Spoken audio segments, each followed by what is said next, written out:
ஒரு சிகை அலங்கார கூடம். ரொம்ப சுறுசுறுப்பாக எல்லாரும் வேலை செஞ்சுக்கிட்டு இருக்கிறாங்க. முடி வெட்டிக்க வந்திருக்கிறவங்க நிறைய பேர் எல்லாரும் வரிசையாக உட்காந்துருக்குறாங்க. அந்த சமயத்தில் திடீர்னு கதவை திறந்துக்கிட்டு ஒருத்தர் உள்ளே வர்றார். அவர் ஒரு பெரிய மனிதர். அவரும் முடி வெட்டிக்கிறதுக்காக தான் உள்ளே வந்திருக்கிறார். அவரை பார்த்த உடனே அங்கே வரிசையில் உட்காந்துருந்தவங்க எல்லாரும் எழுந்திரிச்சு அவர்கிட்ட வந்துட்டாங்க. அவரை சுற்றி நின்றுக்கிட்டாங்க. எப்படி இருக்கிறீங்க, நல்லா இருக்கீங்களா அப்படின்னு விசாரிக்க ஆரம்பிச்சிட்டாங்க. எல்லாம் முடிஞ்சதும் வந்தவர் கேட்டார், வரிசையில் கடைசியாக இருக்கிறவர் யார் அப்படின்னு கேட்டார். ஏன்னு கேட்டாங்க. நான் அதுக்கு அடுத்தபடியாக உட்காரணும், அதுக்காக தான் கேட்குறேன் அப்படின்னார். உடனே அங்கே இருந்தவங்கெல்லாம் என்ன சொன்னாங்க தெரியுமா? நீங்கள் வரிசையில் காத்திருக்கக்கூடாது, நீங்கள் அரசாங்கத்தின் தலைவர், உங்களுக்கு நேரம் முக்கியம், அதனால் நீங்கள் முன்னாடி போங்க அப்படின்னு சொன்னாங்க. ஆனால் அதை அவர் கேட்கல. தோழர்களே, உங்களுடைய கருத்துக்கு ரொம்ப நன்றி. எல்லாரும் வரிசையாக தான் வரணும், அதுதான் முறை. வரிசையில் வரணுங்கிற நடைமுறையை நானும் பின்பற்ற விரும்புகிறேன். நாம் எல்லாரும் சமமானவர்கள் அப்படின்னார். இப்படி சொல்லிவிட்டு வரிசையில் கடைசியாக இருந்த ஒரு நாற்காலியில் போய் உட்காந்துக்கிட்டார். தன் சட்டை பையில் இருந்த ஒரு செய்தித்தாளை எடுத்தார், படிக்க ஆரம்பிச்சிட்டார். ஆனால் அங்கே இருந்தவங்களால இதை பார்த்துக்கிட்டு சும்மா இருக்க முடியல. ஒருத்தர் எழுந்திரிச்சு வந்தார். ஐயா, இப்போ என்னுடைய முறை வந்திருக்குது, நான் தான் போக வேண்டிய முறை. உங்களை இங்கே காத்திருக்க வைக்கிறத விட ஒரு 5 ஆண்டுகளுக்கு கூட நான் முடி வெட்டிக்காமே இருந்துட முடியும் அப்படின்னார். அவர் மறுபடியும் சொன்னார், ஐயா, நீங்கள் வரிசை முறையை தாண்டி போக விருப்பப்படல, சரி, ஆனால் என்னுடைய முறையை மாற்றி கொடுக்கறதுக்கு எனக்கு முழு உரிமை இருக்குது. இதுக்கு பதிலாக உங்களுடைய கடைசி இடத்த நான் எடுத்துக்கிறேன், இதை நீங்கள் மறுக்க முடியாதுன்னார். அங்கே இருந்த மற்றவங்களும் இதை ஒரு மனசாக வற்புறுத்த ஆரம்பிச்சிட்டாங்க. அந்த பெரிய மனிதர் பார்த்தார், சரின்னு கடைசியாக ஒத்துக்கிட்டார். அவர் யார் தெரியுமா? அவர் தான் மாவீரர் லெனின். ரஷ்யாவில் கிரெம்ளின் சிகை அலங்கார கூடத்தில் தான் இது நடந்தது. எல்லாரும் இந்நாட்டு மன்னர்கள்னு வாயளவில் பேசுறதுல என்ன பிரயோஜனம்? நாம் எல்லாரும் சமங்கிறத நடைமுறையில் கடைபிடிச்சி காட்டினவங்க கொஞ்சம் பேர் தான். அவங்களில் ஒருத்தர் தான் லெனின். வரிசையில் நின்று வர்றதுங்கிறது ஒரு சிறந்த பண்பு, உயர்ந்த பண்பு. இன்றைக்கி பல இடங்களில் அது நமக்கு தேவைப்படுது. ஒரு ரேஷன் கடை வாசல், கடை திறக்கிறதுக்கு முன்னாடியே எல்லாரும் வரிசையில் நின்றுட்டாங்க. கடைசியாக வந்த ஒருத்தர் கியூவில் முன்னாடி போகிறதுக்கு முயற்சி பண்ணுறார். ஏற்கனவே நின்றுட்டு இருக்கிறவங்க அவரை முன்னாடி போகிறதுக்கு விட மாட்டேங்கிறாங்க. கடைசியாக போய் நில்லையா அப்படின்னு எல்லாரும் கத்துறாங்க. அது அவர் காதில் வாங்கலை. முண்டி அடிச்சுக்கிட்டு முன்னாடி போகிறதுக்கே முயற்சி பண்ணிகிட்டு இருக்கிறார். எல்லாரும் சேர்ந்து அவரை வலுக்கட்டாயமாக இழுத்து கொண்டாந்து பின்னாடி கொண்டு போய் நிறுத்திவிட்டாங்க. நிறுத்திவிட்டு சொன்னாங்க, இதை பாருப்பா, நாங்கள் இருக்கிற வரைக்கும் நீங்கள் முன்னாடி போய் எதையும் வாங்க முடியாது, தெரிஞ்சுக்கோ அப்படின்னாங்க. இப்போ அந்த ஆள் சொன்னாராம், நான் இங்கே பின்னாடி நிற்கிற வரைக்கும் நீங்களும் எதுவும் வாங்க முடியாது அப்படின்னாராம். ஏன்னு கேட்டிருக்கிறாங்க. நான் தான் அந்த கடையை திறக்க வேண்டிய ஆள் அப்படின்னா. ஒரு ஊரில் ஒரு மன்னன் இருந்தான், கொடுங்கோல் மன்னன். நிறைய தொந்தரவு பண்ணிக்கிட்டு இருந்தான். அவன் ஒரு தடவை என்ன பண்ணான் தெரியுமா? ஒரு தப்பும் பண்ணாத ஒரு இளைஞனை பிடிச்சி ஜெயிலில் அடைச்சுட்டான். அந்த பையனோட சொந்தக்காரங்கள்லாம் ராஜா கிட்ட போனாங்க. அவன் ஒரு தவறும் பண்ணலை, அவனை விடுதலை பண்ணுங்க அப்படின்னு கெஞ்சி கேட்டுக்கிட்டாங்க. மன்னன் யோசனை பண்ணான். அந்த இளைஞனை கூப்பிட்டுக்கிட்டு வர சொன்னான். அவனை கொண்டாந்து ராஜா முன்னாடி நிறுத்தினாங்க. இதை பாருப்பா, உன்னை நான் விடுதலை பண்ணுவேன், ஆனால் ஒரு கண்டிஷன். அந்த நிபந்தனையை நீ நிறைவேற்றினா உனக்கு விடுதலை அப்படின்னா மன்னன். சரின்னு ஒத்துக்கிட்டான் பையன். மன்னன் கண்டிஷன் என்னங்கிறத சொன்னான். உங்ககிட்ட ஒரு செம்மறி ஆட்டை கொடுக்க போகிறேன், 1 மாதத்துக்கு அதுக்கு தேவையான தீனியையும் கொடுக்க போகிறேன். 1 மாதம் கழித்து அந்த ஆட்டை எடை போட்டு பார்ப்பேன். அந்த ஆட்டின் எடை கொஞ்சம் கூட கூடி இருக்கக்கூடாது. எடை கூடி இருந்தால் உனக்கு விடுதலை கிடையாது. என்ன சொல்கிற அப்படின்னா. பையனுக்கு ஒன்றும் புரியல, பயமாக போட்டுது. குழம்பிக்கிட்டே நின்றுக்கிட்டு இருக்கிறான். சரி, ஒரு நாள் டைம் தரேன், நல்லா யோசனை பண்ணி பார்த்துட்டு நாளைக்கு உன் முடிவை சொல்லு அப்படின்னா மன்னன். பையன் கவலையோடு வெளியில் வந்தான். அங்கே ஒரு பெரியவர் நின்றுக்கிட்டு இருந்தார். அவர்கிட்ட விஷயத்தை சொன்னான். அந்த பெரியவர் இந்த பையனுக்கு காதோட காதாக ஒரு வழியை சொல்லி கொடுத்தார். அதை கேட்டதும் பையன் மறுபடியும் மன்னன் முன்னாடி நின்னா, உங்கள் நிபந்தனையை ஏற்றுக்கிறேன்னு சொன்னான். மன்னன் ஒரு ஆட்டுக்குட்டியையும் அதுக்கு 1 மாதத்துக்கு தேவைப்படுற தீவனத்தையும் கொடுக்கும்படியாக உத்தரவு போட்டான். கொடுத்தாங்க, ஓடிட்டு போயிட்டான். 1 மாதம் தினமும் தவறாமல் அந்த தீவனத்தை ஆட்டுக்குட்டிக்கு போட்டுக்கிட்டு இருக்கிறான். 1 மாதம் கழித்து அந்த ஆட்டை அரண்மனைக்கு ஓட்டிகிட்டு போனான். மன்னன் அதை எடை போட்டு பார்க்குறான், எடை கூடவே இல்லை, அப்படியே தான் இருக்குது. உடனே போட்ட நிபந்தனைப்படி அந்த இளைஞனை விடுதலை பண்ணிவிட்டான். சரி, ஆட்டுக்கு எடை கூடாமல் இருக்கிறதுக்கு அந்த பெரியவர் சொல்லி கொடுத்த யோசனை என்ன அப்படின்னா, அது வேற ஒன்றும் இல்லை. அந்த ஆட்டுக்கு எதிரில் அது கண்ணில் படுற மாதிரி ஒரு ஓனாயை கட்டி போட சொன்னார். அவ்வளவுதான். ஆட்டுக்கு ஓநாய்ங்கிறது பிறவி பகை. ஓநாயை பார்த்தா ஆடு நடுங்க ஆரம்பிச்சிரும், அவ்வளவு பயம். தினமும் அந்த ஆடு பயந்துகிட்டே தேனி சாப்பிட்டுது, எடை கூடல. அதுதான் ரகசியம். இது சின்ன பிள்ளைங்களுக்கான ஒரு கதை. இதுல இருந்து தெரிஞ்சுக்க வேண்டிய உண்மை என்னன்னா, நாமெல்லாம் சாப்பிட்றப்ப மனசும் உடம்பும் அமைதியா இருக்கணும். அப்பதான் அது உடம்புல ஒட்டும். அவசரத்திலையும் பயத்திலையும் சாப்பிட்டா அது சரியா ஜீரணமாகாது. இன்னொரு ராஜா இருந்தார். அவரும் ஒரு இளைஞனை ஜெயிலில் அடைச்சி விட்டார். விடுதலை பண்ணணும்னா ஒரு கண்டிஷன்னார். என்னன்னு கேட்டான். ஒரு ஆட்டுக்குட்டியை உன் முன்னாடி கொண்டாந்து நிறுத்துவேன், நீ அதுகிட்ட ஒரு கேள்வி கேட்கணும், அதுக்கு சரியான பதிலை சொல்லணும். அப்படி செஞ்சுட்டா உனக்கு விடுதலைன்னார். இளைஞன் யோசனை பண்ணி பார்த்தான், சரின்னு ஒத்துக்கிட்டான். அது பிரகாரமே ஆட்டுக்குட்டியை பதில் சொல்ல வச்சுட்டான். என்ன நடந்தது தெரியுமா? ஆட்டுக்குட்டியை கொண்டாந்து நிறுத்தினாங்க. இவன் மெதுவாக அதுகிட்ட போனான். அது காதுகிட்ட போய் ஏப்ரலுக்கு அடுத்த மாதம் என்ன மாதம்னு கேட்டான். அது உடனே மேன்னு கத்திச்சு. இவன் விடுதலை ஆயிட்டான். ஒரு நண்பர் வந்தார். ரொம்பவும் இறுக்கமாக உடை அணிஞ்சிருந்தார். அதாவது ஆடைக்குள்ளே அவர் மாட்டிக்கிட்டு இருந்தது மாதிரி தெரிஞ்சது. ஏன் துணி குறைச்சலாக எடுத்துட்டீங்களா அப்படின்னு கேட்டோம். இல்லைங்க, எனக்கு எப்போவுமே இறுக்கமாக உடை அணிகிறது தான் பிடிக்கும் அப்படின்னார். ஒருத்தர் எப்படி உடை அணிகிறார் அப்படிங்கிறத வச்சு அந்த ஆள் எப்படிப்பட்டவர் அப்படிங்கிறத கண்டுபிடிச்சிடலாம். உடை அணிகிற விதம் ஒருத்தருடைய மனநிலையை வெளிப்படுத்துதான். இப்போ இறுக்கமான உடை அணிகிறவங்க பொதுவாக மன நிம்மதி இல்லாதவங்களாக இருப்பாங்களாம், கோபக்காரங்களாக இருப்பாங்களாம். ரொம்ப தொலைதொலைப்பாக ஆடை அணிகிறவங்க இருக்கிறாங்கல்ல, அவங்கெல்லாம் அமைதியான ஆளாக இருப்பாங்களாம், சாந்தமாக இருப்பாங்களாம். இவங்கெல்லாம் போராடுறதுக்கு சரியாக வரமாட்டாங்களாம். இப்படி ஒரு கணிப்பு இருக்குது. அதனால தான் போர் வீரர்களுக்கெல்லாம் இறுக்கமான உடையை தான் கொடுக்கறது வழக்கம். ஆனால் சன்னியாசிகளை பாருங்கள், அவங்களுக்கெல்லாம் ரொம்ப தொலை உடைகள் தான். அவங்கெல்லாம் டைட் பேண்ட் போட்டுக்கிட்டு நிற்க மாட்டாங்க சன்னியாசிகள்லாம். அதே மாதிரி சன்னியாசிகள்லாம் காவி உடையை தேர்ந்தெடுக்கிறதுக்கும் காரணம் உண்டு. பல ஆண்டுகள் சோதனை செஞ்சு பார்த்துட்டு தான் சன்னியாசத்துக்கு காவி தான் சரி அப்படின்னு முடிவு பண்ணியிருக்கிறாங்க. இப்போ பௌதீக விஞ்ஞானப்படியும் அதுதான் சரி. அதாவது சூரிய ஒளியில் 7 வண்ணங்கள் உண்டு. ஒரு பொருள் மேலே அது விழும்பொழுது அந்த பொருள் நமக்கு சிவப்பாக தெரிஞ்சதுன்னா அந்த பொருள் சிவப்பை தவிர மற்ற எல்லா நிற கதிர்களையும் உள்வாங்கிக்கிட்டு சிவப்பு நிறத்தை மட்டும் வெளியில் விடுது. அதாவது விலக்கி விடுது. அதனால தான் அந்த பொருள் சிவப்பாக தெரியுது. உடல் ஆரோக்கியத்துக்கு ஓரளவு சிவப்பு தேவைப்படுது. அதனால தான் காவி உடை அணிஞ்சால் சூரிய ஒளி ஓரளவு சிவப்பை விலக்கிவிடும். அதாவது சிவப்பின் பலனும் கிடைக்கும், இந்த சிவப்பின் கெடுதலும் இல்லை அப்படின்னு யோசனை பண்ணாங்க. காவி உதய வேளையின் நிறம்.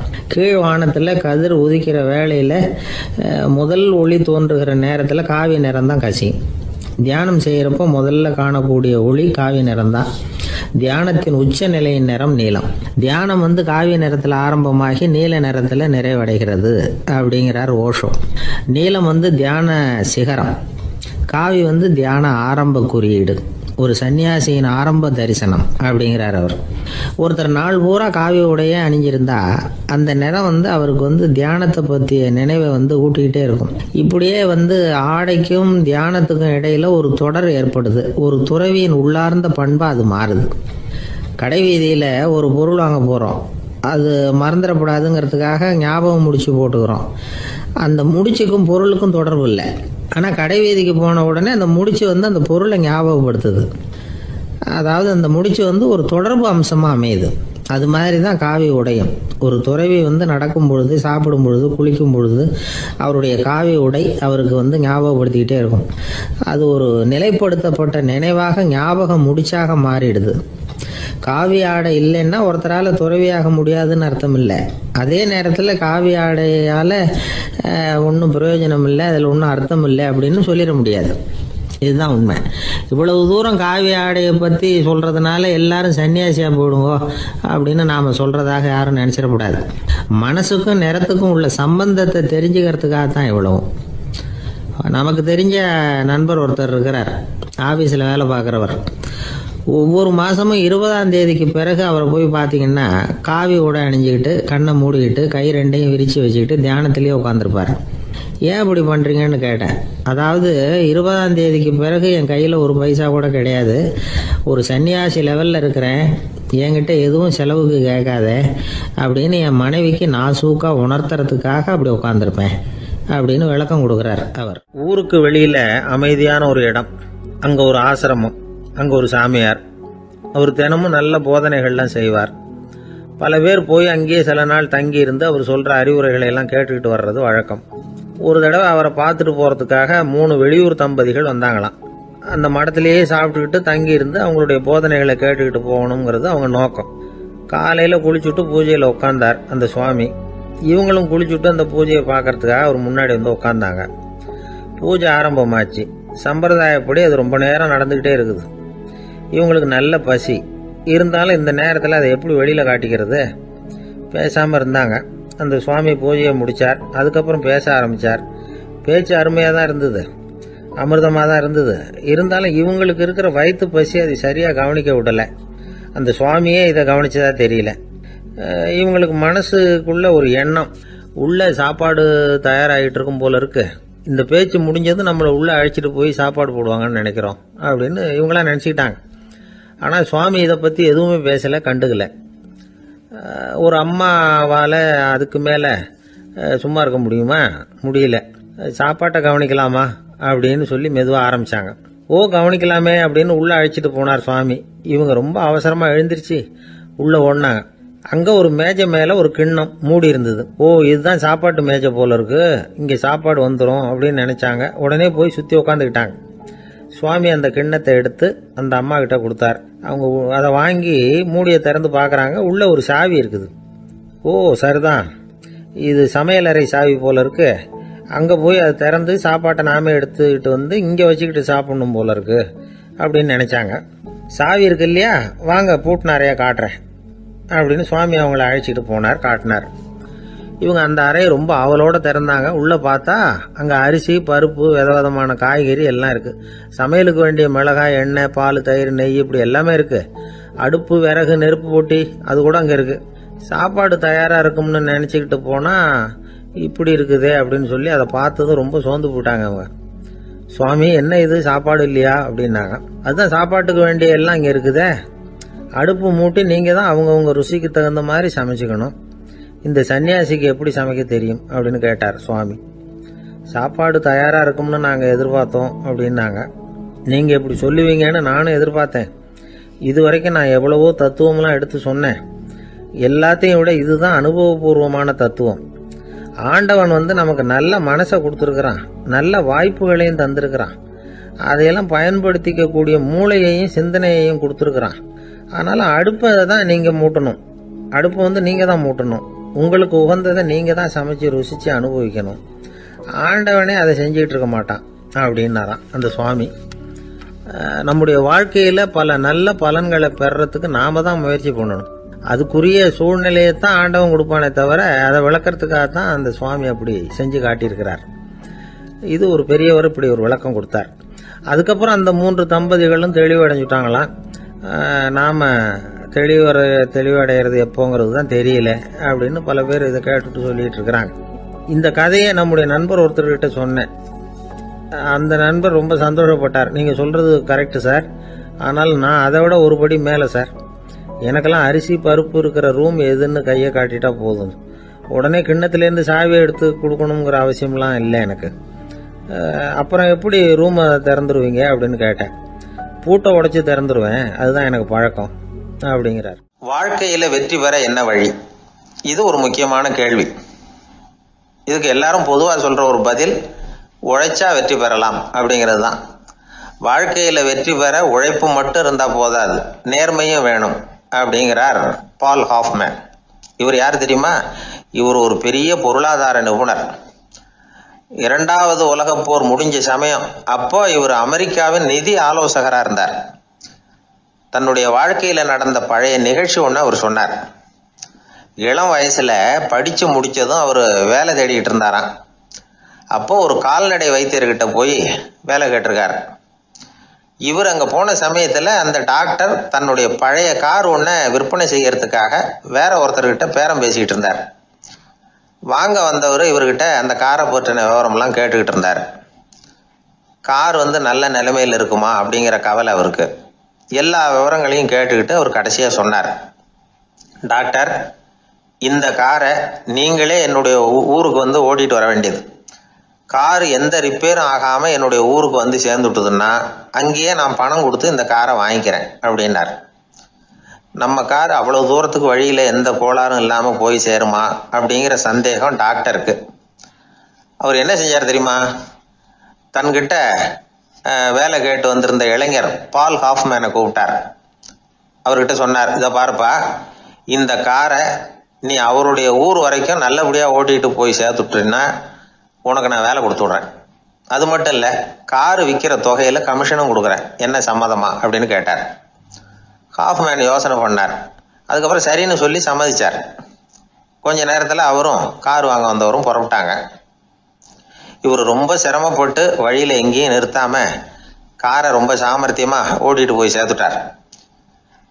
இவரை அழைச்சிக்கிட்டு வீட்டுக்குள்ளே போனார். அப்புறம் கேட்டார், இதை பார்ப்பா, இப்போ சொல்லு, இந்த காரோட நிலைமை இப்போ எப்படி இருக்கு?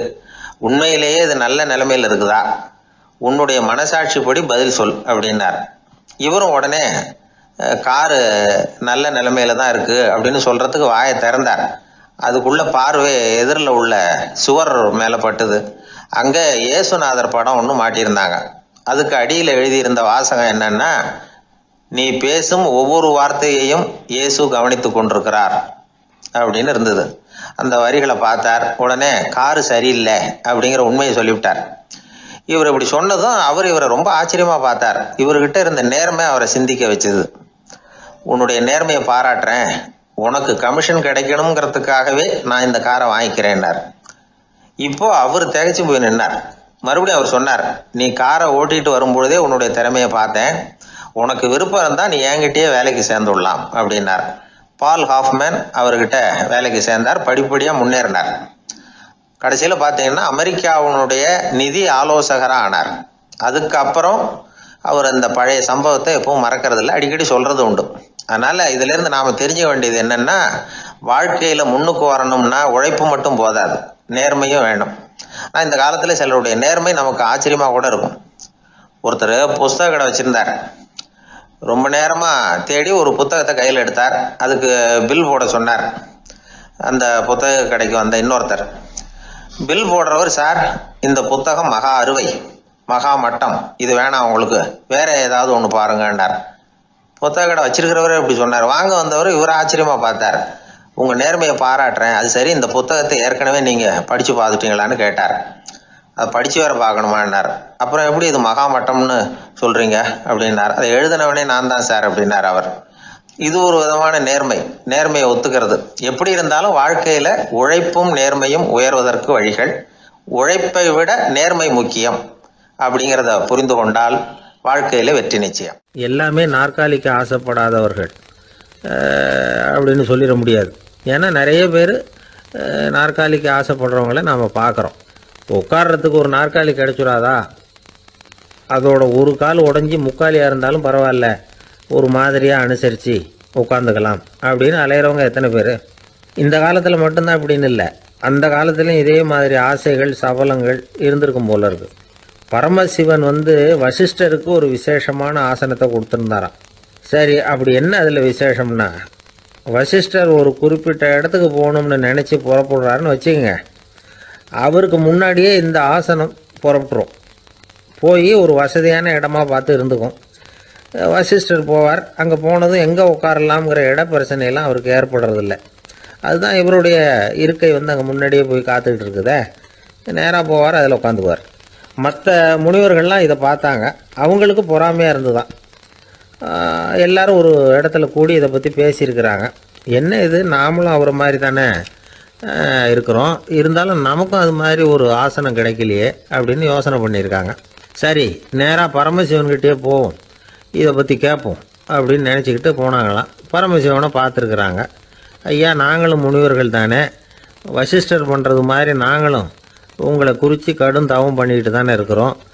அப்படி இருக்கும்பொழுது அவருக்கு மட்டும் ஏன் இந்த விசேஷ சலுகை அப்படின்னு கேட்டிருக்காங்க.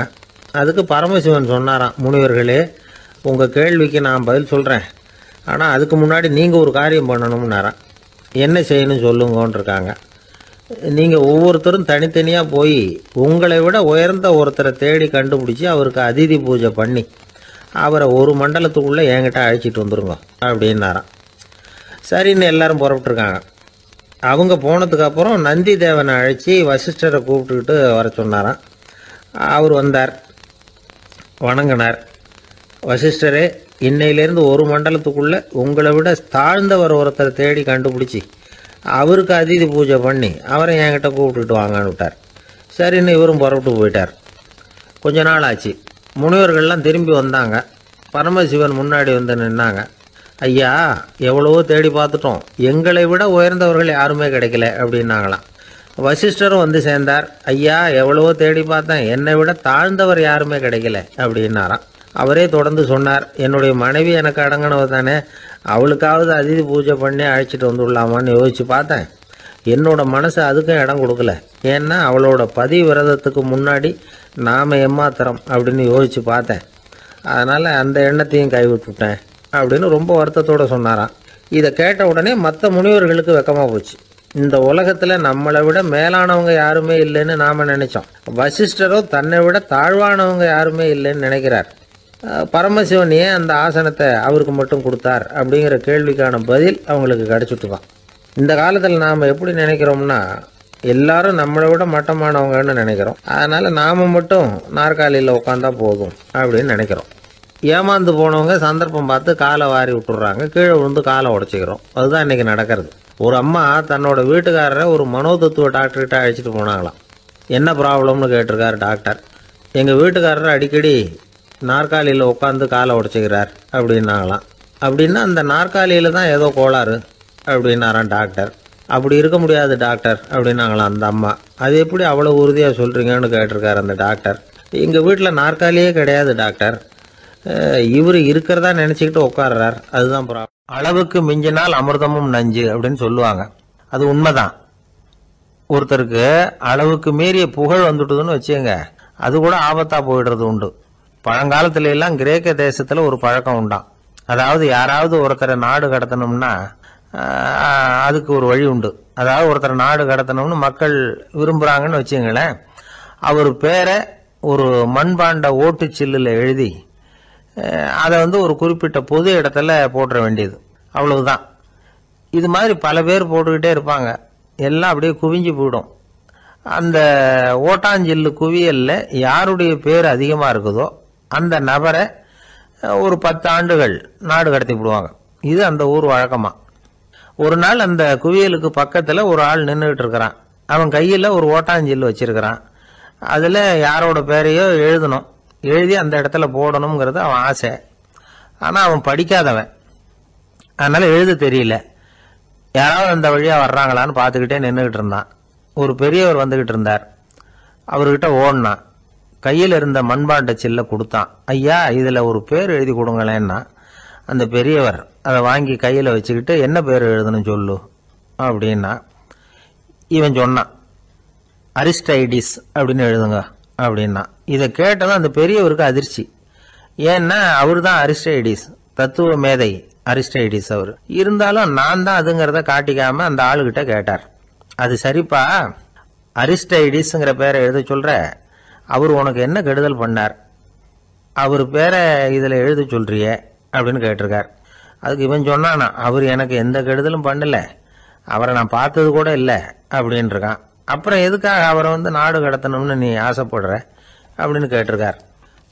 இப்போ அந்த ஆள் சொல்றான், அரிஸ்டைடஸை பற்றி எல்லாரும் பேசுறாங்க, அவர் ரொம்ப நல்லவர், அவர் ஒரு பெரிய அறிவாளிங்கிறாங்க, அவர் ஒரு பெரிய வள்ளல், பேரறிஞர், இப்படி எல்லாரும் சொல்றதை கேட்டு கேட்டு எனக்கு ரொம்ப அழுத்து போயிட்டுது, அதனால தான் வெறுப்பாயிட்டேன் அப்படின்னு நானும். இதிலிருந்து என்ன தெரியுது, நாம நல்லவனா இருக்கிறதுல ஒன்றும் இடைஞ்சல் இல்லை. ஆனால் நம்மளை நல்லவன் நல்லவன் எல்லாரும் சொல்ல ஆரம்பிச்சிட்டாங்கன்னு வச்சுக்கோங்க, அப்போ இடைஞ்சல் ஆரம்பம்னு அர்த்தம். எதுவுமே அளவுக்கு மிஞ்சி போகாமல் பார்த்துக்க வேண்டியது ரொம்ப அவசியம். அளவுக்கு அதிகமாக ஆசைப்படாதவங்கள ஆப்ரஹாம் லிங்கனும் ஒருத்தரான். அவர் ஒரு தடவை தன்னுடைய நண்பர்கள்கிட்ட பேசிக்கிட்டு இருந்தாராம். ஒருத்தர் கேட்டிருக்கார், ஒரு மனுஷனுக்கு கால்கள் எவ்வளவு உயரம் இருக்கணும் அப்படின்னு கேட்டாராம். இதுக்கு ஆப்ரஹாம் லிங்கன் சொன்னாராம், அது என்ன, இடுப்புல இருந்து தரையை தொடுற அளவுக்கு உயரம் இருந்தா போதும் அப்படின்னாராம். என்னுடைய நண்பர் ஒருத்தர், அவருக்கு ஜாதகத்துல நம்பிக்கை உண்டு, அவரே ஜோசியம்லாம் பார்ப்பார். என்ன சார் இந்த காலத்துல இதையெல்லாம் நம்பிக்கிட்டு இருக்கீங்களே அப்படின்னு கேட்டா, உங்களுக்கு ஒன்றும் தெரியாது சார், இந்த உலகத்துல ஒவ்வொருத்தரும் அவங்கவங்க செய்யற நல்லது கெட்டதுக்கு தகுந்த பலனை அனுபவிச்சே தீரணும் பார். அது மட்டும் இல்ல, ஒருத்தர் செத்துட்டா கூட அவன் செஞ்ச பாவ புண்ணியங்கள் கூடவே போய்கிட்டு இருக்கும் பார். அது எப்படி கூட போவோம் அப்படின்னு குதர்க்கமாக கேட்டா அதுக்கு அவர் ஒரு கதை சொன்னார். அது ரொம்ப சுவாரஸ்யமா இருந்தது. அது என்ன கதைன்னா, ஒரு ஊர்ல ஒருத்தர் இருந்தாராம்.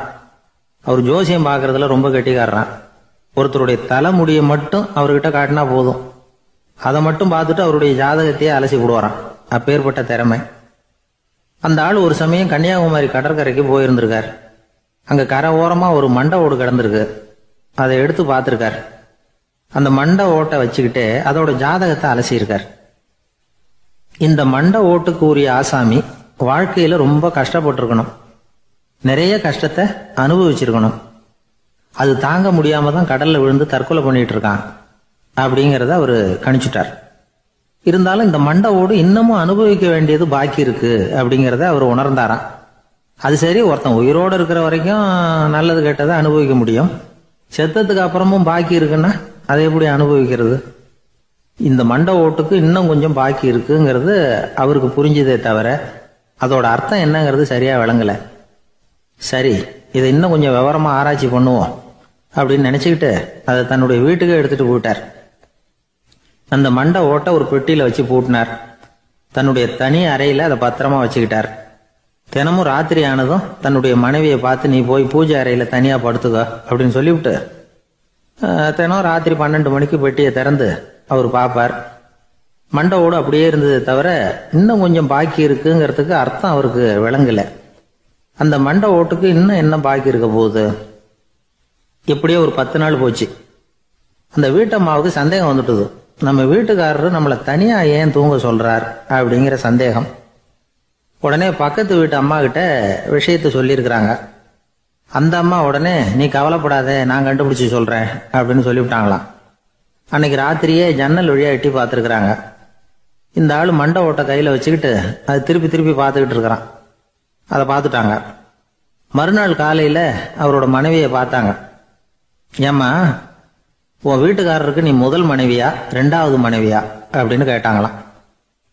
எனக்கு தெரிஞ்ச வரைக்கும் நான் ஒருத்தி தான் அவருடைய மனைவி அப்படின்னாங்களாம் அவங்க. அப்படி இல்லை, நீ அவருக்கு 2வது மனைவி. முதல் மனைவியின் மண்டை ஓட்டை தான் அவர் தினமும் ராத்திரியில் எடுத்து பார்த்துக்கிட்டு இருக்கிறார் அப்படின்னாங்க அடுத்த வீட்டு அம்மா. அப்படியா விஷயம் அப்படின்னு சொல்லிவிட்டு கணவன் வீட்டில் இல்லாத நேரமா பார்த்து அந்த மண்டை ஓட்டை எடுத்து கொண்டாந்து ஒரு உரல்ல போட்டு உலக்கையால குத்தி நொறுக்க ஆரம்பிச்சிட்டாங்க. வெளியில போயிருந்த அந்த ஆள் அப்பதான் உள்ள நுழைஞ்சார்.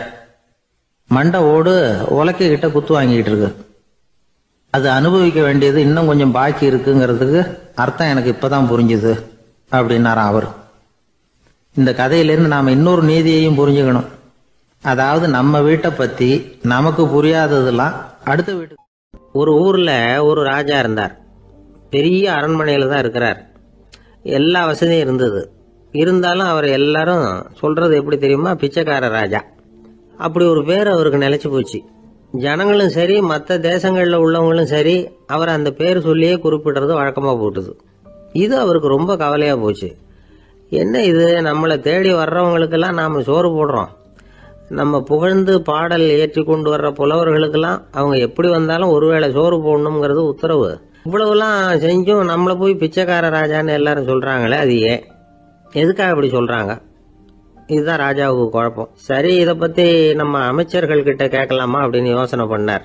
இந்த விஷயத்த போய் அவங்க கிட்ட எப்படி கேட்கறதுன்னு அவருக்கு தயக்கமா இருந்தது. கௌரவ குறைச்சலா தெரிஞ்சது அவருக்கு. சரி, சாதாரண குடிமக்கள் கிட்ட இதை பத்தி கேட்கலாமா அப்படின்னு யோசனை பண்ணார். கேட்கலாம், ஆனா அவங்க யாரும் ராஜா முன்னாடி வந்து நின்று தைரியமா பேசக்கூடிய அளவுக்கு இல்லை. ராஜாவோட குழப்பம் நாளுக்கு நாள் அதிகமா போச்சு. கடைசியா அவர் ஒரு முடிவுக்கு வந்தார். அதாவது இதை பத்தி ஒரு பிச்சைக்காரங்கிட்டே கேட்டு பார்த்துட்டா என்ன.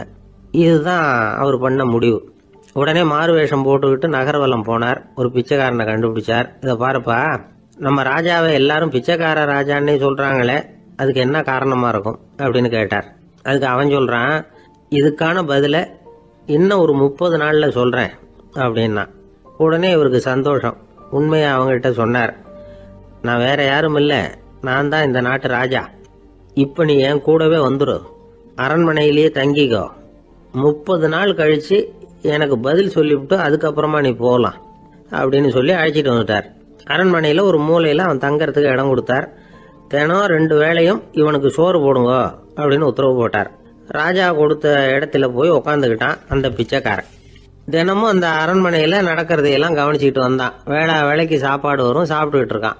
இப்படி 30 நாள் முடிஞ்சுது. ராஜா வந்தார். என்ன, என்னோட கேள்விக்கு பதில் என்னன்னு கண்டுபிடிச்சிட்டியான்னார். கண்டுபிடிச்சிட்டேன்னா. என்ன எல்லாரும் பிச்சைக்கார ராஜான்னு சொல்றாங்களே, அது நியாயமா படுதா உனக்குன்னு கேட்டார். நியாயமா தான் படுது, சந்தேகம் இல்லாம நீங்க பிச்சைக்கார ராஜா தான்.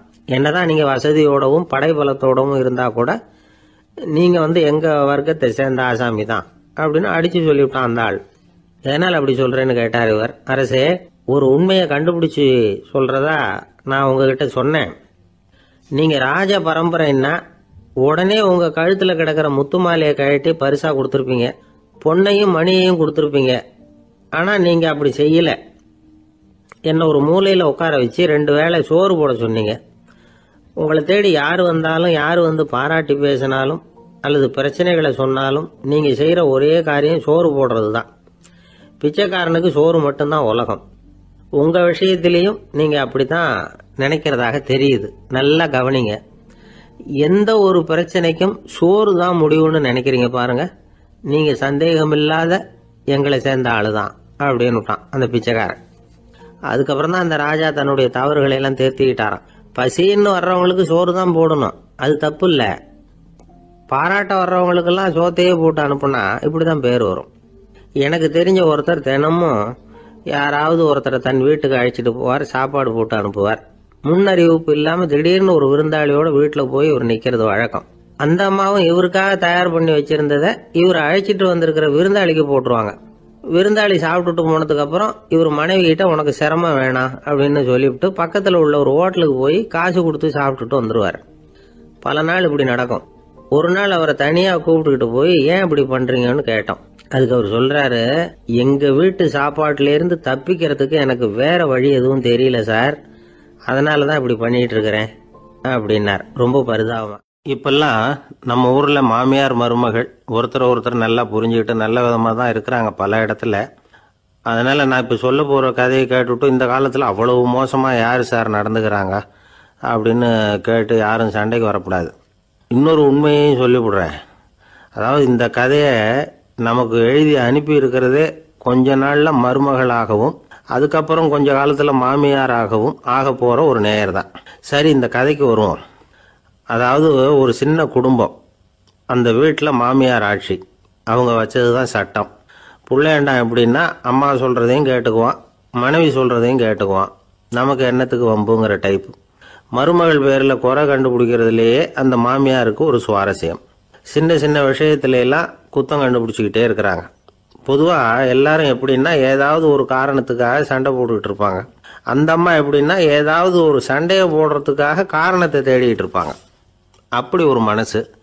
அந்த மருமக பொண்ணு பாவம் பயந்து ஒவ்வொரு காரியமும் செஞ்சுக்கிட்டு வந்தது. இப்படியே பல வருஷம் ஓடி போட்டுது. அந்த மாமியாருக்கும் ரொம்ப வயசாயிட்டுது. இருந்தாலும் அந்த பழைய சுபாவம் மட்டும் மாறவே இல்லை. திடீர்னு ஒரு நாள் பக்கவாதம் வந்து அந்த அம்மாவுக்கு ஒரு பக்கம் கை கால் இழுத்துக்கிட்டுது. வாய் சுத்தமாக பேச முடியாமல் போயிட்டுது. சத்தம் மட்டும் வரும். ஒரு பக்கத்து கை காலை அசைக்க முடியும். பேசுறதெல்லாம் கையால தான், அதாவது கை சைகையால. இப்படிப்பட்ட நிலைமையில கூட அந்த பொண்ணு தண்ணியோ பாலோ இவங்க எதிரில் கொண்டாந்து வச்சா அதை வேணும்னே தட்டி விட்டுட்டு ஒம்பு வளர்க்கறது. அதுக்கப்புறம் அந்த பொண்ணு தரையை சுத்தப்படுத்தும்ல, அதை பார்த்து ரசிக்கிறது. இருந்தாலும் அந்த பொண்ணு இதையெல்லாம் பெருசுப்படுத்தாம ரொம்ப பொறுமையாக தான் இருந்தது. ஒரு நாள் வீட்டில் வச்சிருந்த பாலை பூனை குடிச்சிட்டு போயிட்டுது. வயசான காலத்தில் இந்த அம்மா பால் இல்லாமல் கஷ்டப்படுவாங்களே அப்படின்னு நினச்சி பக்கத்து வீட்டில் போய் கொஞ்சம் பால் வாங்கிட்டு காய்ச்சி மாமியார் முன்னாடி கொண்டாந்து வச்சுது அந்த பொண்ணு. வழக்கம் போல் அந்த அம்மா பாலை தட்டி விட்டுட்டாங்க. இது அந்த மருமக பொண்ணு கவனிச்சுட்டுது. இவ்வளவு நாள் பொறுமையாக இருந்த இந்த மருமகளுக்கு இன்னைக்கு இதை பார்த்து தான் அசாத்திய கோபம் வந்துட்டுது. கதவுக்கு பக்கத்தில் சாத்தி வச்சிருந்த உலக்கையை எடுத்து மாமியார் தலையில் போட, அது குறி தவறி கழுத்தில் பட, அந்த அம்மா கழுத்தை பிடிச்சிக்கிட்டு ஊன்னு கத்த, இந்த பொண்ணு ஒன்றும் அலட்டிக்காம உலக்கையை எடுத்து மறுபடியும் கதவு பக்கம் சாத்தி வச்சுட்டு அது பாட்டுக்கு நடந்து போயிட்டுது.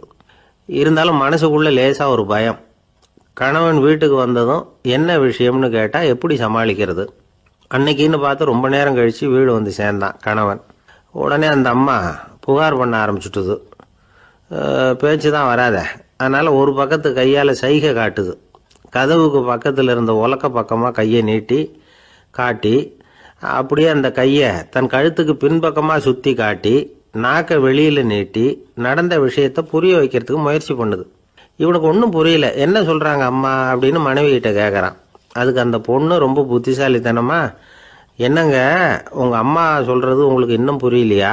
அவங்க உங்களை பார்த்து என்ன சொல்கிறாங்கன்னா, ஏண்டா உலக்க மாதிரி நிற்கிற, சாக போகிற எனக்கு சங்கிலி எதுக்கு, என் கழுத்தில் கிடக்கிற இந்த சங்கிலியை கழட்டி என் மருமக கழுத்தில் போடுறா அப்படின்னு சொல்கிறாங்க அப்படின்னு தான்.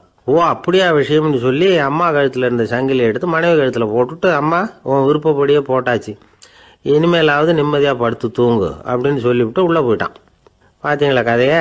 அதனால தான் மாமியார்கள் சைகை காட்டுறதுன்னா கூட இனிமேல் ஜாக்கிரதையாக இருக்கணும். 2 பேர் சுவாரஸ்யமாக பேசிகிட்டு இருக்கிறப்போ குறுக்க புகுந்து தொந்தரவு பண்ணுறதுக்குன்னே சில பேர் இருப்பாங்க. அது ரொம்ப இடைஞ்சலாக இருக்கும். இதே மாதிரி மின்காந்தம் கூட குறுக்க புகுந்து தொந்தரவு பண்ணும். கடைசியில் அது ஒரு பெரிய இடைஞ்சலில் கொண்டாந்து விட்டுரும். சில வீடுகளில் கேபிள் கனெக்ஷன் இல்லாமல் சில தனியார் டிவி காட்சிகள் தெரியும். அதுக்கு என்ன காரணம்னா இந்த மின்காந்த குறுக்கீடு தான் காரணம். இதைத்தான் சுருக்கமாக இஎம்ஐ அப்படின்னு சொல்கிறாங்க. அதாவது எலக்ட்ரோ மேக்னெட்டிக் இன்டர்ஃபியரன்ஸ். இது ஏற்படக்கூடிய இடங்கள் எது எதுன்னு எடுத்துக்கிட்டா அது ஒரு பெரிய பட்டியலாகவே போயிடும். இந்த இஎம்ஐ தொந்தரவு கேபிள் டிவியில் மட்டும்தான் இல்லை, ராக்கெட் ஏவுதளத்தில் உள்ள ரேடார்கள், அங்கே உள்ள சில சக்தி வாய்ந்த தொலைத்தொடர்பு சாதனங்கள், விமான தளங்களில் உள்ள ரேடார்கள், கப்பல் தளங்களில் பொருத்தப்பட்டிருக்கக்கூடிய சக்தி வாய்ந்த ஆண்டனாக்கள், இப்படி நிறைய சொல்லலாம். காவல் நிலையங்களில் பயன்படுத்தப்படுகிற வயர்லெஸ் தொடர்பு சாதனங்கள் கூட ஓரளவுக்கு இந்த மின்காந்த அலைகளை வெளியிடும். நம்ம வீட்டில் உட்காந்துக்கிட்டு ரேடியோ கேட்டுக்கிட்டு இருப்போம் அல்லது டிவி பார்த்துக்கிட்டு இருப்போம். அந்த சமயத்தில் பக்கத்து தெருவில் ஒரு மோட்டார் சைக்கிள் அல்லது காரு, குறிப்பாக பெட்ரோல் இன்ஜின், அது போகிறப்போ அதில் உள்ள மின்கலத்தில் அதாவது மேக்னெட்டோ பேட்டரியிலிருந்து வெளிப்படுகிற மின்காந்த அலை இங்கே டிவியிலையும் ரேடியோவிலையும் கரகரப்பு உண்டு பண்ணும். சரி, இது பெருசாக என்ன இடைஞ்சலை உண்டு பண்ணிட போகுது அப்படின்னு நாம் அலட்சியமாக நினைக்கலாம். வயசானவங்களுக்கு மறதி நோயின்னு ஒன்று வரும்ல, அல்ஷமீர், அதாவது மூளையில் உள்ள செல்கள் செயலிழந்து போயிடுறது. அது செய்ய வேண்டிய வேலையை மறந்துடும். மனைவியே எதிரில் நின்னா கூட உன்னை எங்கேயோ பார்த்தது மாதிரி தெரியுதே அப்படின்னு சொல்லிட்டு இருப்பாங்க. அப்படி ஒரு மறதி. இந்த விசித்திரமான நோய்க்கு இதுவரைக்கும் மருந்தே இல்லைன்னு வேற சொல்றாங்க. இந்த மைக்ரோ ஓவன் அப்படின்னு சொல்லக்கூடிய சமையல் அடுப்புகள் கூட மின்காந்த அலைகளை வெளியிடுது. சமயத்தில் சில தொழிற்சாலைகளில் கூட பெரிய விபத்துக்களை இந்த இஎம்ஐ உண்டு பண்ணிவிடும். இதை பற்றி தீவிரமாக சிந்திக்க ஆரம்பிச்சதே ஒரு விபத்துக்கு பிறகுதான். அமெரிக்காவுக்கும் வியட்நாமுக்கும் இடையில போர் நடந்தது. அந்த சமயம் அமெரிக்காவுக்கு சொந்தமான விமானம் தாங்கி கப்பல் ஒன்று வியட்நாமை தாக்கிறதுக்கு தயாராக ஏவுகணைகளோட கடலில் நிறுத்தி வைக்கப்பட்டிருந்தது. தற்செயலாக அந்த பகுதியில் கப்பல் தொலைத்தொடர்பு பகுதிக்கு அருகில் ஊடுருவிய அந்த சக்தி வாய்ந்த ரேடியோ அலைகள் ஏவுகணையில் இருந்த மின்னணு சர்க்கியூட்டை பூர்த்தி செஞ்சு வச்சுட்டுது. அவ்வளவுதான், ஏவுகணை அங்கேயே வெடிச்சு செதறி போச்சு. 130 பேர் அந்த இடத்துலயே உடல் கருகி செத்து போட்டாங்க. ஏகப்பட்ட பொருள்கள் நாசம். இந்த விபத்துக்கான காரணம் என்னங்கிறத உடனடியாக யாராலையும் கண்டுபிடிக்க முடியல. ரொம்பவும் கடுமையாக முயற்சி பண்ணி கடைசியாக கண்டுபிடிச்சாங்க. இது இந்த இஎம்ஐ வேலை தான் அப்படின்னு. மின்னணு தொலைபேசிகள் இருக்கு. இதில் பேசும்பொழுது நம்ம காதை அதாவது செவியை ஊடுருவக்கூடிய மின்காந்த அலையானது மூளைக்கு போய் அங்கே மூளை கட்டிகளை உருவாக்க ஊக்கம் கொடுக்குது அப்படின்னு வேற கண்டுபிடிச்சிருக்கிறாங்க. இந்த இஎம்ஐ ரொம்ப குறைஞ்ச மின்காந்த அழுத்தத்தில் நமக்கு எந்த பாதிப்பையும் ஏற்படுத்துறதில்லை. மின்காந்த அலைகள் அழுத்தத்தோடு இருக்கிற இடங்களில் ரொம்ப நேரம் இருந்தோம்னா நம்ம உடம்பின் வெப்பநிலை 2 டிகிரி செல்சியஸ் வரைக்கும் அதிகரிக்குதாம். அதனால் வெப்பநிலையை சீராக்கிறதுக்கு இதய துடிப்பும் அதிகரிக்குது. இப்படிலாம் கண்டுபிடிச்சிருக்கிறாங்க. இப்பெல்லாம் இந்த மின்காந்த குறுக்கீடுகளை தடுக்கிறது எப்படி அப்படின்னு விஞ்ஞானிகள் யோசனை செய்ய ஆரம்பிச்சிருக்கிறாங்க. இந்த விஷயத்தில் அலட்சியமாக இருந்தோம்னா எதிர்காலத்தில் நிறைய பேருக்கு இந்த ஞாபக மறதி நோய் வந்துடும். அப்புறம் அது ரொம்ப கஷ்டமாக போயிடும். ஒரு குடும்ப தலைவர் தன் மனைவியை பார்த்து, யார் நீ, உன்னை எங்கேயோ பார்த்தது மாதிரி இருக்குதே அப்படின்னு சொல்லிக்கிட்டு இருந்தார். உடனடியாக அவரை போய் பார்த்தேன். வாங்க டாக்டர்கிட்ட போகலாம் அப்படின்னு. அவர் என்னை தனியாக அழைச்சிட்டு போய் காதோட காதாக மெதுவாக சொல்கிறார், இதை பாருப்பா, என் கையில் பணம் இல்லாத போகலாம், அப்படி மறதி நோய் வந்துட்டது மாதிரி நடிச்சுக்கிட்டு இருப்பேன், அவ்வளவுதான், அதை நீ கண்டுக்காத அப்படின்னார். ஒரு பெரிய பியானோ கலைஞர் வியன்னாவில் இருந்தார். ரொம்ப புகழ்பெற்ற இசை கலைஞர் அவர். இங்கிலாந்து மகாராணி விக்டோரியா அவருடைய சங்கீதத்தை கேட்கணும்னு ஆசைப்பட்டாங்க. அவரை அரண்மனைக்கு கூப்பிட்டாங்களாம். பியானோ வாசிக்க சொல்லி கேட்டாங்களாம். இவரும் ரொம்ப பிரமாதமாக வாய்ச்சி காட்டியிருக்கார். உடனே பாராட்டி பரிசுகள்லாம் கொடுத்து அனுப்புனாங்களாம். அந்த இசையை கேட்கறதுல அரசிக்கு ரொம்பவும் ஆர்வம் உண்டு. அதனால அதுக்கப்புறமும் அந்த கலைஞர் அடிக்கடி அரண்மனைக்கு வர வேண்டிய அவசியம் ஏற்பட்டது. ஏன்னா அரசி கூப்பிட ஆரம்பிச்சாங்க. இவர் போகணும், அங்கே இசை நிகழ்ச்சி நடத்தணும். இவர் அங்கே பாடி வாசிக்கிறது உண்டு. ஒரு தடவை மகாராணி அவரை பார்த்து, உங்க நாட்டு தேசிய கீதம் பாடுங்களேன் அப்படின்னு கேட்டாங்களாம். உடனே அவர் தன்னுடைய நாடான ஆஸ்திரியாவின் தேசிய கீதத்தை பாடியிருக்கிறார். அவர் பாட ஆரம்பிச்ச உடனே மகாராணி எழுந்திருச்சு நின்னாங்களாம். அதுக்கு மரியாதை செலுத்துற நோக்கத்தோட பாட்டு முடிகிற வரைக்கும் அப்படியே நின்றுகிட்டு இருந்தாங்களாம். இதுதான் அந்த அரசியினுடைய பெருந்தன்மை. அதாவது நாட்டுப்பற்றுங்கிறது அந்த அளவுக்கு அப்படி இருக்கணும். இப்படி ஒரு அரசியே நம்ம நாட்டு தேசிய கீதத்துக்கு எழுந்திருச்சு நின்று மரியாதை செலுத்துறாங்க அப்படிங்கறத புரிஞ்சுக்கும் பொழுது அந்த முதிய கலைஞரின் மகிழ்ச்சிக்கு அளவே இல்லையாம். அதுக்கப்புறம் அந்த பியானோ கலைஞர் ஒரு நாள் தன்னுடைய நண்பர் ஒருத்தர்கிட்ட பேசிக்கிட்டு இருந்தாராம். அப்ப சொன்னாராம், மகாராணியார் எனக்கு எவ்வளவோ பரிசுகள்லாம் கொடுத்துருக்குறாங்க. ஒரு தடவை எனக்கு வைரக்கல் பதித்த அணி ஒன்றை கூட பரிசா கொடுத்தாங்க. ஆனா அதை விட உயர்ந்த விலை மதிக்க முடியாத அணி என்ன தெரியுமா? நான் என்னுடைய நாட்டு தேசிய கீதத்தை நான் பாடுறப்போ அவங்க எழுந்திருச்சு நின்று மரியாதை செலுத்தினாங்களே, அதுதான் எனக்கு கிடைச்ச மிகப்பெரிய பரிசு அப்படின்னாராம். எனக்கு தெரிஞ்ச சங்கீத வித்வான் ஒருத்தர் இருக்கார். சமீபத்தில் ஒரு நாள் அவரை பார்த்தேன். எப்படி போயிட்டு இருக்கு உங்க தொழில் அப்படின்னு கேட்டேன். ரொம்பவும் வித்தியாசமா போயிட்டு இருக்குங்க அப்படின்னார். என்ன சொல்றீங்க அப்படின்னு. முன்னாடியெல்லாம் நான் பாடினா எதிரில் இருக்கிறவங்க தான் எழுந்திரிச்சு போயிட்டு இருந்தாங்க. இப்போ எப்படின்னா நான் பாட ஆரம்பிச்சுட்டா உடனே பக்கவாத்தியக்காரனே எழுந்திரிச்சு போயிடுறான் அப்படின்னார் ரொம்ப வேதனையோட. ஒருத்தரை பார்த்து உன்னுடைய நண்பர்கள் யார் அப்படின்னு ஒரு கேள்வி கேட்டு பாருங்க. கொஞ்சம் யோசிச்சு யோசிச்சு பதில் சொல்லுவாங்க. அவங்க கிட்டயே உன்னுடைய எதிரிகள் யார் அப்படின்னு கேளுங்க, கடகடன்னு ஒப்பிச்சிருவாங்க. நம்ம மனசு இருக்க அது எப்படின்னா, நம்ம நண்பர்களை விட எதிரிகளை அது நல்லா ஞாபகத்தில் வச்சுக்கும். இது ஒரு ஆச்சரியமான உண்மை. உங்களால நண்பர்களை மறந்துட முடியும், ஆனா எதிரிகளை மறந்துட முடியாது. இது ஒரு வேடிக்கையான நிலைமை தான். அழகான தருணங்களை நாம ஏன் மறந்துடுறோம்? இது இயற்கை. ஏன்னா நம்ம மனசு மலர்களை கவனிக்கிறது இல்லை, அதுல இருக்கிற முள்ளை தான் கவனிக்குது. தன்னை காயப்படுத்துகிற எதையும் அது உடனே கண்டுகொள்ளுது. ஒரு தெளிந்த சிந்தனை உடைய மனசு மிக அழகாக உள்ள எல்லாத்தையும் கவனிக்கும். அது நன்றியுடன் உணரக்கூடிய எல்லாத்தையும் பார்த்து குறிச்சிக்கும். இப்படிப்பட்டவங்க வாழ்க்கை இயல்பாகவே நல்லா அமையும். அது ரொம்ப அபூர்வம். மனசுல உள்ள ஒரு சிறிய அமைப்பை மாற்றுவதை பொறுத்து தான் இந்த விஷயம் அப்படிங்கிறார் ஓஷோ. ஒரு யூத கோவில் இருந்துதான், அது யூதர்களின் மடமாவும் இருந்தது. அங்க ஒரு தலைமை குரு, அவர் ரொம்ப கண்டிப்பானவர். அந்த கோவிலை ஒட்டி ஒரு தோட்டம். ஒரு நாள் காலையில அந்த தோட்டத்துல 2 இளம் யூதர்கள் நடந்து போய்கிட்டு இருக்கிறாங்க. காலையில 1 மணி நேரம், மாலையில 1 மணி நேரம் அவங்க அந்த தோட்டத்துல நடக்கிறதுக்கு அனுமதி உண்டு. மற்ற நேரங்கள்ல அவங்க மத புத்தகங்களை படிக்கணும், பிற விதிமுறைகளை கடைபிடிக்கணும். அந்த 2 பேருமே தொடர்ந்து புகைப்பிடிக்கிற பழக்கம் உள்ளவங்க. ஆனா கோவில் மடத்துல இருக்கிறப்போ அவங்க புகைப்பிடிக்க முடியாது, அது கடுமையான குற்றம். சரி, நாம தோட்டத்துல இருக்கிறப்பவாவது புகைப்பிடிக்கலாமா அப்படின்னு ஒரு ஆசை அவங்க 2 பேருக்குமே. இருந்தாலும் பயம். இப்படி கேட்டா மதகுரு என்ன சொல்லுவாரோ அல்லது என்ன செய்வாரோங்கிற பயம். இப்படியே கொஞ்ச நாள் ஆச்சு. ஒரு நாள் இந்த 2 பேர்ல ஒருத்தன் ரொம்ப கலங்கி போய் அந்த கோவில்ல இருந்து வெளியில வந்துகிட்டு இருந்தான். வந்தவன் நேரா தோட்டத்து பக்கம் போனான். அங்க இன்னொருத்தன் ஆனந்தமா புகை பிடிச்சிக்கிட்டு இருக்கிறான். அதை பார்த்துதான் இவனுக்கு அதிர்ச்சி. அட கடவுளே, என்ன இது, நீ கேட்காமலே ஆரம்பிச்சிட்டியா அப்படின்னா. இல்ல நான் கேட்டுட்டு தான் ஆரம்பிச்சிருக்கேன்னா அவன். அப்படியா, என்ன மனுஷன் இவரு, நானும் தான் கேட்டேன், என்ன கண்ணாமுன்னான்னு திட்டி விட்டார். இது என்ன கோவிலா இல்லை நரகமா? உனக்கு புகை பிடிக்கணும்னு ஆசையாக இருந்தால் நரகத்துக்கு போகணும்னு சொல்லிவிட்டார்.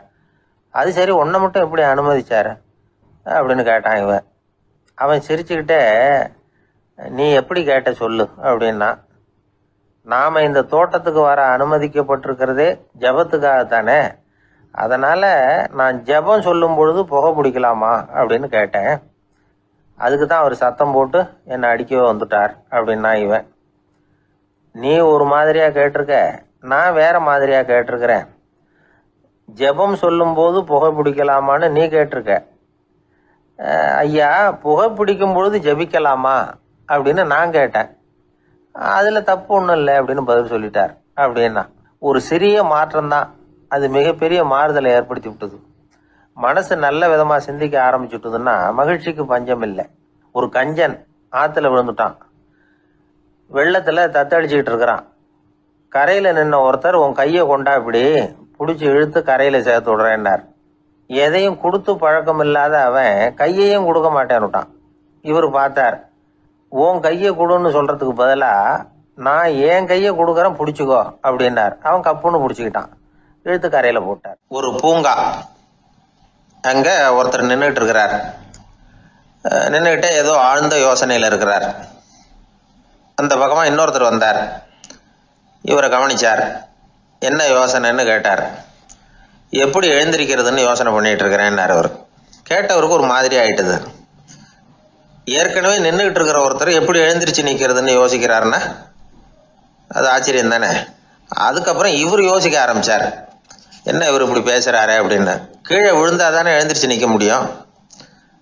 அதனால எழுந்திருக்கணும்னு நினைக்கிறவங்க முதல்ல கீழே விழணும். இவர் முதல்ல கீழே விழணும், அதுக்கப்புறம் தான் எழுந்திருக்கிறது எப்படின்னு சிந்திக்க முடியும். இந்த உலகத்துல எல்லாருமே கீழே விழுந்து எழுந்தவர்கள் தான். இப்போ இந்த குழந்தை பருவத்தில் கீழே விழாம நடைபயில கற்றுக்கிட்டவங்க யாராவது உண்டா? சின்ன வயசுல ஒரு தடவை கூட கீழே விழலை சார், அப்படியே பிறந்தார் வளர்ந்தார் பெரியவர் ஆயிட்டார் அப்படின்னு யாரையும் சொல்ல முடியாது. அதனால மனுஷங்கிறவன் விழுந்து புரண்டு எழுந்து தான் நடக்க கத்துக்கிறான். ஒரு உண்மையை நாம எல்லாரும் புரிஞ்சுக்கணும். இந்த உலகத்துல தவறு செய்யாத மனிதர்களே யாரும் கிடையாது. அப்படி இருக்கிறப்போ எப்போதாவது நாம தவறு பண்ணிவிட்டோம்னா அதுக்காக மனசு உடைஞ்சு போயிடக்கூடாது, வாழ்க்கையில வெறுப்பு வந்துடக்கூடாது. ஒரு தவறு நடந்துட்டுதா அதுக்காக மனசு உடைஞ்சு போடாதீங்க, அதை ஒரு பாடமா எடுத்துக்கங்க. அதே தவறு மறுபடியும் நடக்காம வேணும்னா பாத்துக்கலாம், அது போதும்.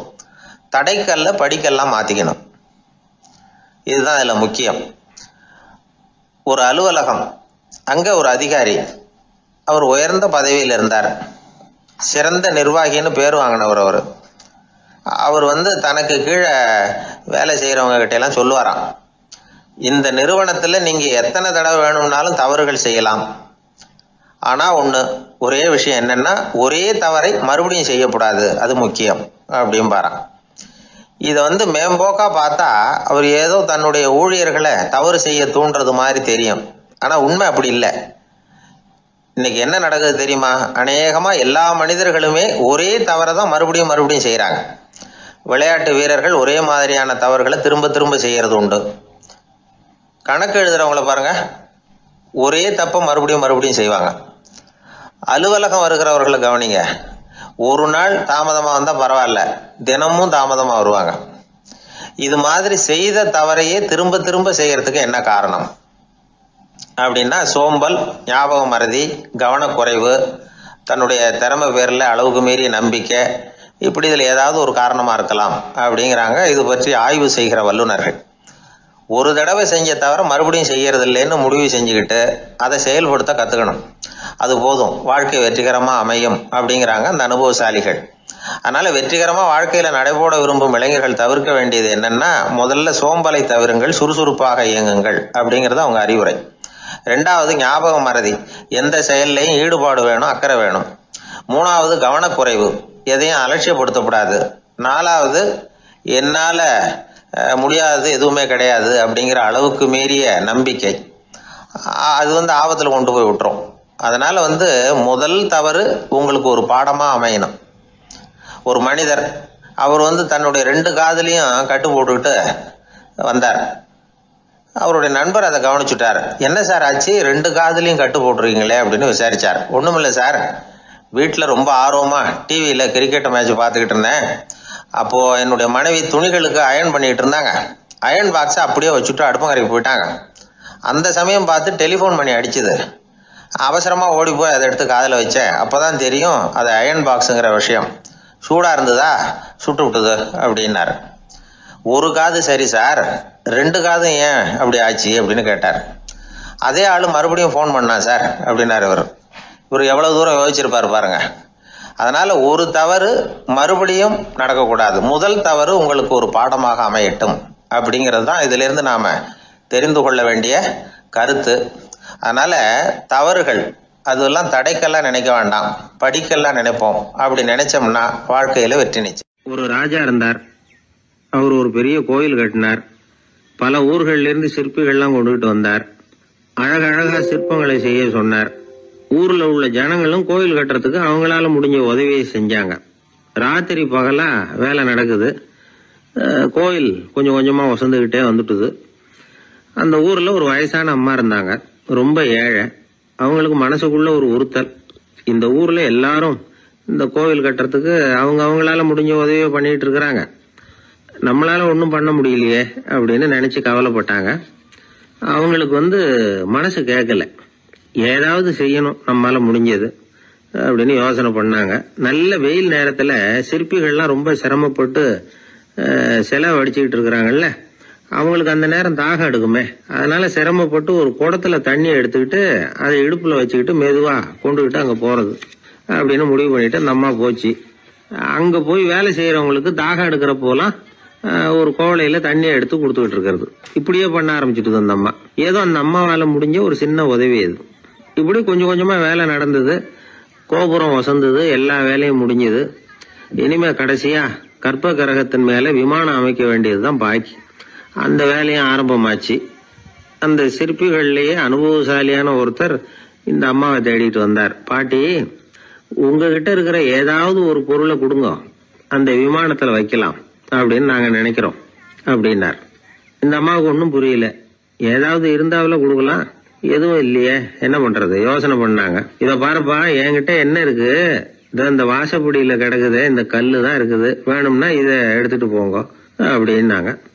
உடனே அந்த கல்லை பேத்து எடுத்துட்டு போயிட்டாங்க அவங்க. அங்க போய் பார்த்தா என்ன ஆச்சரியம், அந்த விமானத்து உச்சியில கலசங்களை அமைக்கிறதுக்கான பிரம்ம எந்திரத்தை மூடுற கருங்கல் ஒண்ணு தேவையா இருந்தது. இவங்க எடுத்துட்டு போன கல்லு அதுக்கு ரொம்ப பொருத்தமா அமைஞ்சு போச்சு. ஏதோ அதுக்காகவே அளவெடுத்து செஞ்சது மாதிரி அமைஞ்சுட்டுது. அந்த கல்லையே அங்க அப்படியே பதிச்சுட்டாங்க. ஒரு வழியா கோவிலை கட்டி முடிச்சாங்க. அடுத்தது கும்பாபிஷேகம். அதுவும் ரொம்ப சிறப்பா கோலாகலமா நடந்து முடிஞ்சது. இவ்வளவையும் பார்த்த அந்த ராஜாவுக்கு மனசுக்குள்ள ரொம்ப பெருமையா இருந்தது. இவ்வளவு பெருசா இந்த கோவில் உருவாகிறதுக்கும் இவ்வளவு சிறப்பா இந்த விழா நடக்கிறதுக்கும் நாம தானே காரணம் அப்படின்னு மனசுக்குள்ள நினைச்சுக்கிட்டார். இப்படி நினைச்சுக்கிட்டே அன்னைக்கு ராத்திரி அரண்மனையில படுத்து தூங்கினார். உடனே ஒரு கனவு. ஆண்டவனே அந்த ராஜாவோட கனவுல வந்தார். ராஜா ஆண்டவனை வணங்கினார். இறைவா, உங்களுக்காக நான் கட்டி இருக்கிற கோவில் எப்படி இருக்குது, நல்லா இருக்குதா அப்படின்னு கேட்டார் ராஜா. அதுக்கு இறைவன் சொன்ன பதில் என்ன தெரியுமா, நீ கட்டின கோவில்ல அந்த கிழவியோட நிழல்ல நான் சுகமா இருக்கிறேன் அப்படின்னாராம். இப்படி சொல்லிவிட்டு கடவுள் மறைஞ்சுட்டார். கனவு கலைஞ்சது. ராஜா விசாரிச்சார், யார் அந்த கிழவி அப்படின்னு. எல்லாரும் விவரத்தை சொன்னாங்க. அப்பதான் ராஜா நினைச்சு பார்த்தார், இந்த கோவிலை நானே கட்டினதாக ரொம்ப பெருமைப்பட்டுக்கிட்டேன். ஆனா அந்த வயசான அம்மா வீட்டு வாசல்ல கிடந்த கல்லு அது இறைவனுக்கு சுகமான நிழல் கொடுக்கறதாக சொல்றாரு அப்படிங்கறத எண்ணி பார்த்தார். நான்கிற எண்ணம் நழுவி போயிட்டுதான். கோபுரம் எவ்வளவு பெருசுங்கிறது முக்கியம் இல்ல, குணம் எவ்வளவு பெருசுங்கிறது தான் முக்கியம். அந்த வயசான அம்மா நம்ம நாட்டுல வாழறது தான் நமக்கு உண்மையான பெருமை அப்படின்னு நினைச்சாராம் ராஜா. இந்த காலத்திலயும் ஒரு ஊர்ல ஒரு கோவில் கட்டினாங்க. எல்லா ஜனங்களும் அவங்களால முடிஞ்சதை செஞ்சாங்க.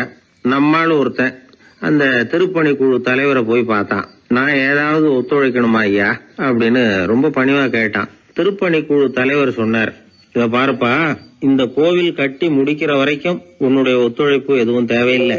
கட்டி முடிச்சு கும்பாபிஷேகம் ஆனதுக்கு அப்புறம் தான் உன்னுடைய ஒத்துழைப்பு ரொம்ப அவசியம் அப்படி